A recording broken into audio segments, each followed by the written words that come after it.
Hello guys, അപ്പോൾ നമുക്ക് ചക്കക്കുരു കറി എങ്ങനെയാണ് ചെയ്യുന്നത് നോക്കാം. അതിനായിട്ട് ഒരു കുക്കർ അടുപ്പത്ത് ചൂടാൻ വയ്ക്കുക. കുക്കർ ചൂടാകുമ്പോൾ അതിലേക്ക് ആവശ്യത്തിന് വെളിച്ചെണ്ണ ഒഴിച്ചു കൊടുത്ത് എണ്ണ ചൂടായി കഴിയുമ്പോഴേക്കും 1 ടീസ്പൂൺ കടുകിട്ട് പൊട്ടിക്കഴിയുമ്പോഴേക്കും നമുക്കതിലേക്ക് 1 കപ്പ് സവാള ചേർത്ത് നന്നായിട്ട് ഇളക്കി യോജിപ്പിച്ച് കൊടുത്ത് നല്ലതുപോലെ ഒന്ന് വഴറ്റിയെടുക്കാം. ഇനി നമുക്കതിലേക്ക് ആവശ്യത്തിന് ഉപ്പും ചേർത്ത് നന്നായിട്ട് വഴറ്റി എടുത്തതിന് ശേഷം വഴണ്ട് വരുമ്പോഴേക്കും അതിലേക്ക് 1 ടീസ്പൂൺ മുളക് പൊടി, 1 നുള്ളു മഞ്ഞൾപ്പൊടിയും ചേർത്ത് നന്നായിട്ട് ഇളക്കി മസാലയുടെ പച്ചമണം മാറുന്നത് വരെ നമുക്കൊന്ന് ഇളക്കി കൊടുക്കാം.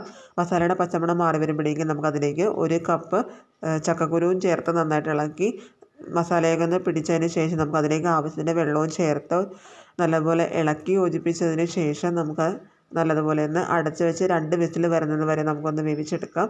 അങ്ങനെ ചക്കക്കുരു നല്ലതുപോലെ വെന്ത് 2 വിസിലൊക്കെ അടിച്ചിട്ടുണ്ട്.